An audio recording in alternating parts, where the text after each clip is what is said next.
مریض ہمارے پاس شفٹ ہوا کہ یہ مختلف ہسپتالوں سے ہوتا ہوا ہمارے ہاسپٹل آیا. بالکل سوکھ کے وہ کانٹا ہوا تھا. 55-60 سال کا وہ آدمی تھا, بہت ہی پتلا دبلا, اور ہماری زبان میں یوزلی ہم کہتے ہیں بون اینڈ سکن, پانی کی شدید کمی اور برا حال. عمر اس کی 55-60 سال تھی. جو اس کے ساتھ ایک ہی لڑکی تھی وہ 20-25 سال کی تھی, اور وہ اپنے آپ کو اس کی بیوی بتاتی تھی. میرے جونیئر ڈاکٹرز نے مجھے راؤنڈ کرایا تو انہوں نے کہا جی کہ یہ فلاں وارڈ سے شفٹ ہوا ہے, اس کو 4 مہینے سے شدید دست لگے ہوئے ہیں, یہ کچھ بھی کھاتا ہے تو اس کو ڈائریا لگ جاتا ہے, اور اس کے سارے ٹیسٹ ہو گئے ہیں, گیسٹروسکوپیاں, انڈوسکوپیاں, بایوپسی, ہر چیز, اس سے کچھ نہیں آ رہا, تشخیص نہیں ہے. لیکن اب اس کی حالت اتنی بگڑ گئی ہے کہ یہ آئی سی یو میں شفٹ ہو گیا ہے, وینٹیلیشن کے لیے ہوا ہے, اور اس کو کوئی دوائی کام نہیں کر رہی ہے. بلکہ میرے ایک جونیئر نے مجھے کہا کہ جس وارڈ سے شفٹ ہوا ہے وہاں کی سینئر ڈاکٹر ایک ہیں, انہوں نے تنزن کہا ہے کہ ڈاکٹر صاحب نے کہا ہے صورت رمان سنانا, تو نہ تو ٹیسٹوں میں کچھ آ رہا ہے اور نہ کچھ آ رہا ہے. 4 ماہ سے ایسے ہے. تو جو ہسٹری ہوتی ہے, ہم جو ڈاکٹرز کامن چیزیں ہوتی ہیں وہ سارے پوچھتے ہیں. تو بچوں نے مجھے بتایا, جونیئر ڈاکٹرز نے, کہ نہ شوگر ہے, نہ یہ نہیں, وہ نہیں, فلانی. میں نے انہیں کہا کہ اس کا ایڈز کا ٹیسٹ کرا لیں. تو بچوں نے کہا کہ جی پچھلے سال اس کا ایڈز کا ٹیسٹ میو ہاسپٹل میں ہوا تھا, تب بھی اس کو اسی طرح ڈائریا لگا تھا, اور وہ نیگیٹو ہے, اور لیکن پچھلے سال پھر یہ ڈائریا ٹھیک ہو گیا تھا 2-3-4 ماہ کے بعد, پھر یہ بہت بہتر حالت میں ہو گیا تھا, لیکن اب پھر اس کو 4 ماہ سے یہ ہے, اور اب اس کی یہ حالت ہو گئی. اب یہ بے ہوش تھا, وہ خیر وینٹیلیٹر پہ چلا گیا, لیکن میں نے پھر بھی اس کا ایڈز کا ٹیسٹ بھیج دیا کہ بھیجو اس کا.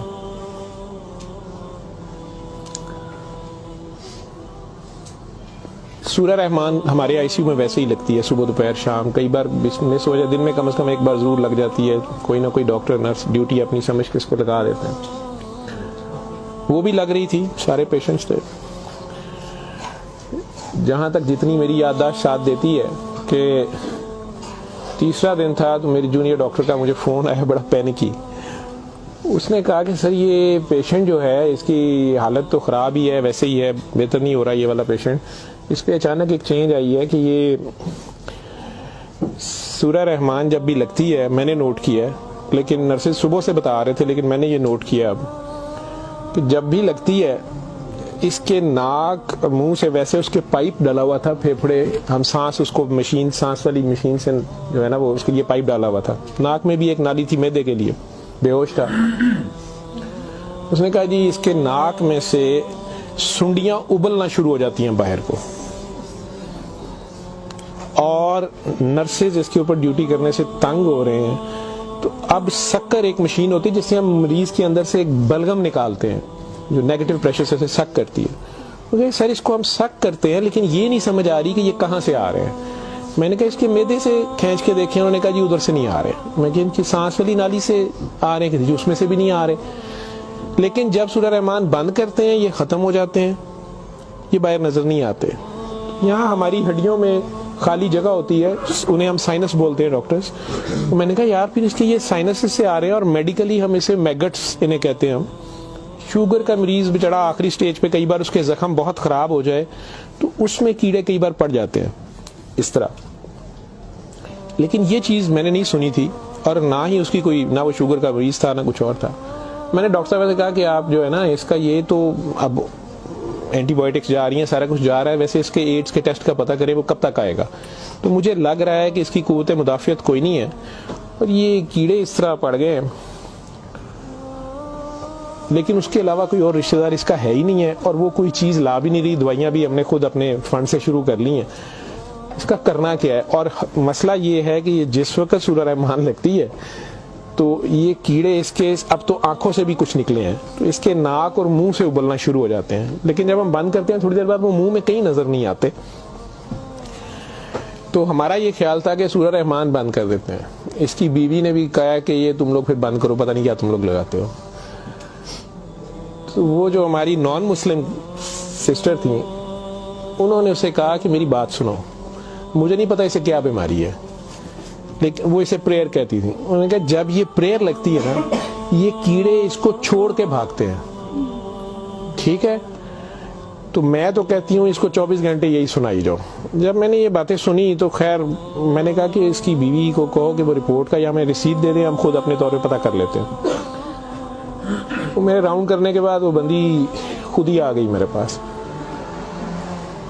مجھے نہیں پتا تھا کہ وہی سسٹر نے اس کی بٹھا کے کہیں کاؤنسلنگ کی تھی. اسے انہوں نے کہا کہ اس کو ہمیں شک ہے کہ ایڈز نہ ہو, کہ اس کی قوت مدافعت نہیں ہے, اس طرح کیڑے اس کو پڑ گئے ہیں, کچھ ہو گیا, شاید کمزوری سے ہو گیا, بیماری کی کمی سے ہو گیا.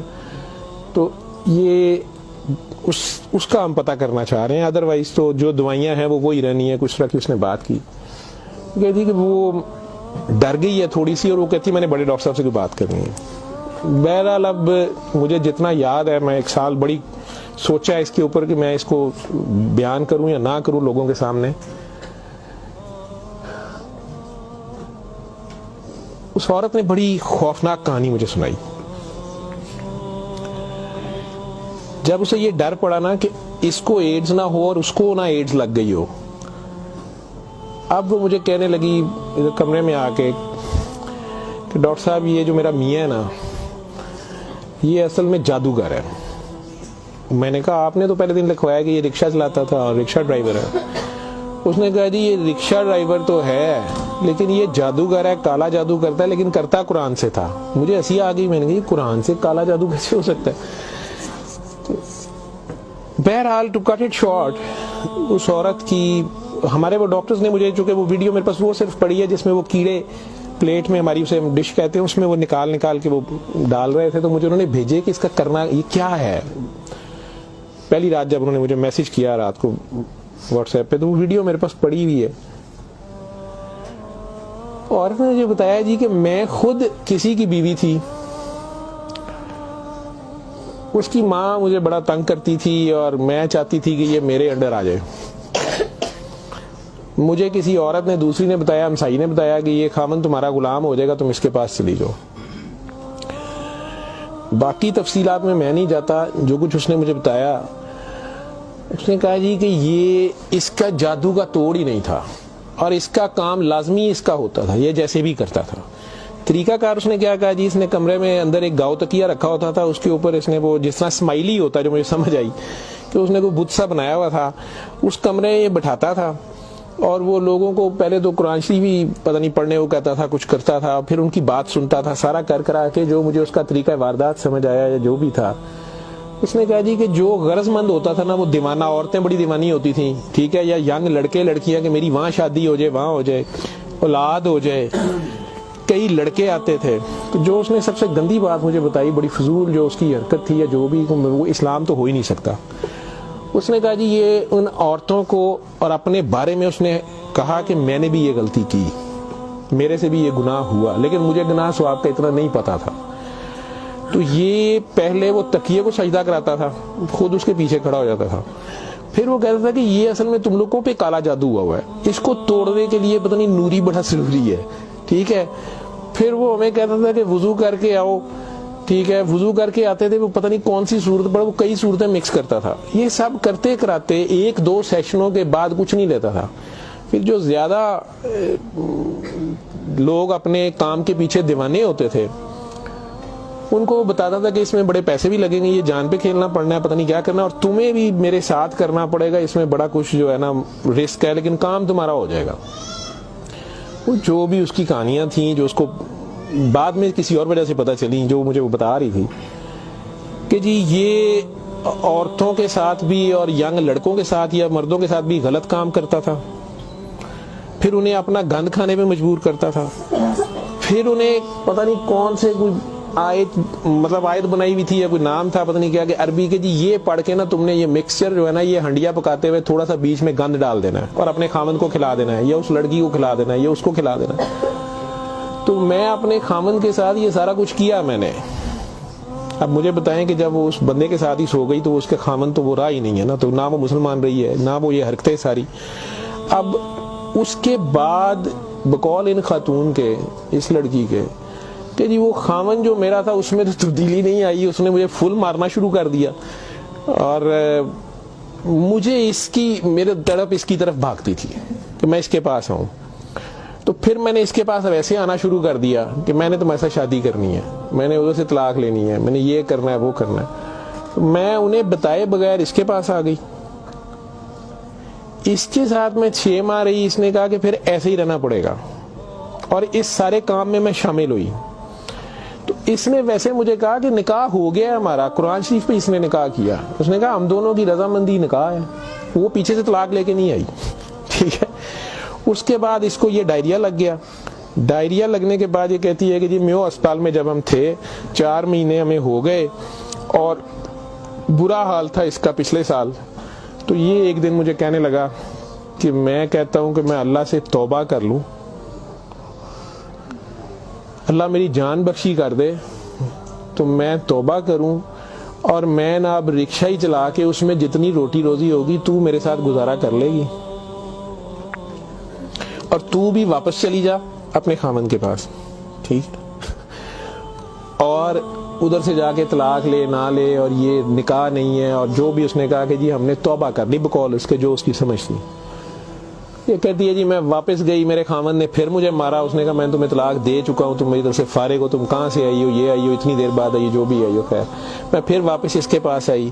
یہ کہتی ہے کہ جی وہ میں کوئی 48 گھنٹے بعد شاید 2 دن بعد واپس آئی ہے. دیکھو میو ہسپتال تھی, ڈاکٹر بڑے حیران سن, پیٹ سے ٹھیک ہو گیا سی. انہوں نے کیا دوائی فلانی مافک آ گئی ہے, فلانی مافک آ گئی ہے. تو یہ اپنے پیروں پہ کھڑا ہو گیا. اگلے کوئی 10-12 دنوں میں انہوں نے چھٹی دے دی. پھر یہ مجھے مسجد ایک میں لے کے گیا, وہاں ہم نے نکاح کیا. ٹھیک ہے. نکاح کیا, یہ رکشہ چلانا شروع ہو گیا. تو ڈاکٹر صاحب 6 مہینے انہیں بڑی محنت کی تھی, رکشہ بھی چلایا, میں بھی کدے سکی گلی کھاندے سا چنگا پلا سی. پر ڈاکٹر صاحب دنیا بڑی ظالم ہے, دی شہرت سی دنیا پیچھے پیندی سی, کہنا سی میں کام چھڑ چھڑیا ہے.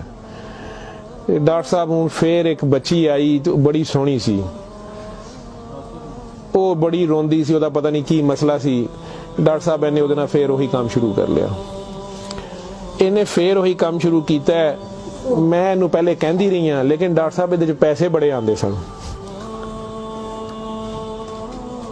وہ دے بعد ہون 4 مہینے تو یہ اس کی یہ حالت ہے, اور اب یہ بے ہوش ہے. اب میں اللہ سے توبہ کرنا چاہتی ہوں, اللہ مجھے معاف کر دے, مجھے تو سمجھ نہیں تھی, تو مجھے معافی لے دیں. اور اس کا اب کیا بنے گا اور کیا نہیں بنے گا. میں نے یہ کافی بیچ میں سے سینسر کر کے آپ لوگوں کو ساری بات سنائی ہے. اور مجھے کہتی ہے جو کیڑے اس کے اندر سے نکلتے ہیں یہ کیوں آ رہے ہیں, یہ کہاں سے آ رہے ہیں. میں کہ بی بی یہ میں نے اسے سائنسز وغیرہ سمجھایا. میں کہ یہ اس کے بہت زیادہ خون کی کمی ہے, اس کے اندر جراثیم پڑ گئے ہیں, جو بھی میں ڈاکٹری تو میں اسے اور کیا میں اسے کہتا.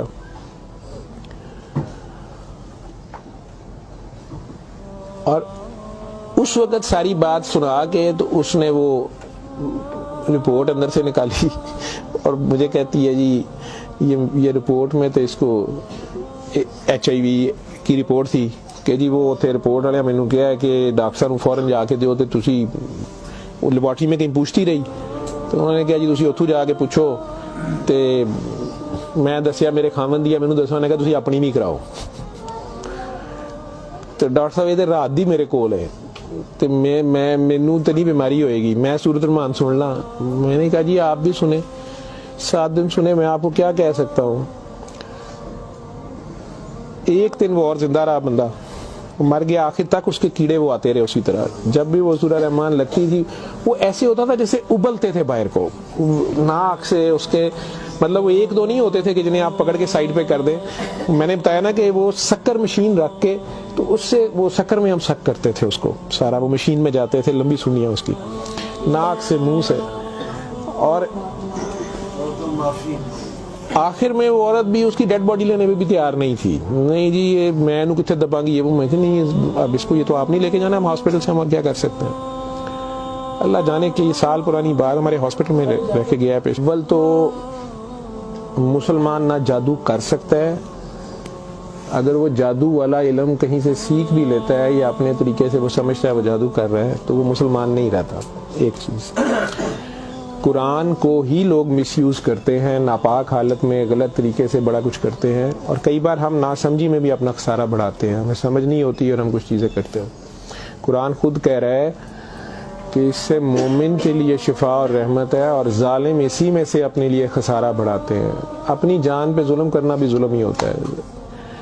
تو اول تو مسلمان جادو نہ کر سکتا ہے، نہ کسی دوسرے پہ کرواتا ہے، اگر دوسرے پہ بھی کرواتا وہ مسلمان نہیں رہتا۔ جب آپ جادو کے چکر میں پڑیں گے یہ خود شرک ہے، آپ اللہ بننے کی کوشش کر رہے ہیں نا، آپ اپنی مرضی کے ریزلٹس لینے کی کوشش کر رہے ہیں، ٹھیک ہے، مافوق الفطرت طریقے سے، اور پھر اس سے زیادہ بڑی بدبختی کہ اللہ کے کلام کو مس یوز کر کے اشارہ کر کے، تو وہ مسلمان نہیں رہتا۔ میں نے اس دن بھی بتایا تھا، وہ بچی امریکہ سے جو فون کر رہی تھی آپ لوگوں کے سامنے، یہاں میں نے اسے کلمہ شہادت پڑھایا تھا، اسے دوبارہ کلمہ پڑھوایا تھا کیونکہ اس کو پتہ نہیں تھا، یہاں وہ آئی تو اس سے یہی کام کسی اور نے کروایا، وہ مسلمان رہ ہی نہیں گئی ہوئی تھی، اور خامن سے لڑائی اس کی چل رہی تھی، ان کا آپس میں فساد ہو جاتا تھا، ٹھیک ٹھاک پرابلم میں تھے۔ اسے دوبارہ سے باوضو ہو کے آپ کلمہ پڑھیں، زندگی میں اگر ایسی کبھی غلطی کر دی ہے تو اللہ سے معافی مانگیں اور دوبارہ سے کلمہ پڑھ کے مسلمان ہو۔ دوسرا، اگر آپ میں سے کسی کو وہم ہے کہ آپ لوگوں پہ جادو ہے، تو کسی بابے کے پاس جانے کی ضرورت نہیں ہے۔ یہ تو فٹافٹ آپ لوگ کہتے ہیں کہ جادو برحق ہے، اور جی جادو نبی کریم صلی اللہ علیہ وسلم پہ بھی ہو گیا تھا۔ نبی کریم صلی اللہ علیہ وسلم نے اس کو کیسے توڑا تھا؟ انہوں نے کیا طریقہ بتایا ہے؟ ایک بار سورہ فلق، ایک بار سورہ ناس، یا آپ 3 بار سورہ فلق 3 بار سورہ ناس پڑھ لیں، جادو ختم ہو گیا۔ اعوذ باللہ من الشیطان الرجیم پڑھتے ہی ختم ہو گیا۔ ویسے تو مسلمانوں پہ تو ہوتا ہی نہیں ہے، میں نے سورہ مومنون کی 89 آیت بار بار ریفرنس دیا ہے، میں کسی بحث میں نہیں مذہبی میں پڑھنا چاہتا۔ اللہ بڑے واضح طریقے سے اس میں بتا رہے ہیں کہ ان سے پوچھو، سورہ مومنون میں 84 سے 89 تک، ان سے پوچھو کہ آسمان اور زمین کا مالک کون ہے، یہ سارا کچھ کس نے بنایا، یہ فوراً کہیں گے اللہ نے۔ ان سے پوچھو تمہاری زندگی اور موت کا ہر چیز کون فانی، کہیں گے اللہ نے۔ ان سے پوچھو پھر تم کہاں سے جادو کر دیے جاتے ہو؟ جب ہر چیز کا مالک وہ ہے تو پھر یہ جادو تم لوگوں پہ کہاں سے ہو جاتا ہے؟ یہ ہماری اپنی سوچ میں ہوتا ہے۔ 99% لوگ تو سائیکی کے مریض بنے ہوتے ہیں، اور یہ اصل میں آپس کی نفرت ہوتی ہے، ہماری آپس کی نفرت، حسد، کینے، بغض، لالچ، ہوس، یہ جو ہماری سوچ کی لہریں ہیں یہ ضرور ایک دوسرے کو ڈسٹرب کرتی ہیں۔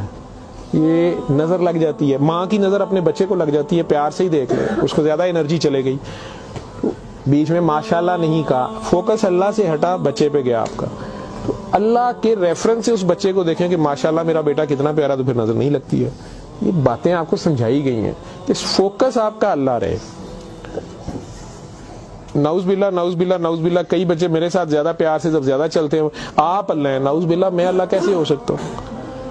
پھر انہیں میں کہتا ہوں کہ بیٹا یہ کفریہ کلمہ ہے، کسی بات سے کوئی بندہ مدتوں سے پھنسا ہوتا ہے، اس میں سے نکلتا ہے، کئی بہت بڑی بات کر دیتے ہیں۔ ہوش کے لوگ نہیں ہوتے ہیں، جب تک ہوش میں نہیں ہوتے ہیں تو اس وقت تک تو ان پہ حد نہیں لگتی، لیکن جب ہوش آ گئی ہے اس کے بعد یہ بات کفر میں آتی ہے، اور اللہ یہ برداشت نہیں کرتا۔ آپ ناسمجھی میں بھی کر رہے ہو، بچہ ناسمجھی میں بھی الٹی سیدھی حرکتیں کر رہا ہو تو ماں تو کان پکڑ لیتی ہے، اس نے بھی اسے سکھانا تو ہوتا ہے، اسے ثابت تو کرائے گا، پہچان تو کرا کے چھوڑے گا اللہ کون ہے، اللہ کہاں ہے، ٹھیک ہے۔ آیت الکرسی کا مطلب ہے کرسی کی نشانی، کرسی کا اشارہ، ٹھیک۔ جب آپ خوف کی حالت میں ہیں تو وہ پڑھ لیں، یا آپ کو لگتا ہے کہ ہمیں کوئی مسئلہ نہ ہو تو پڑھ لیں۔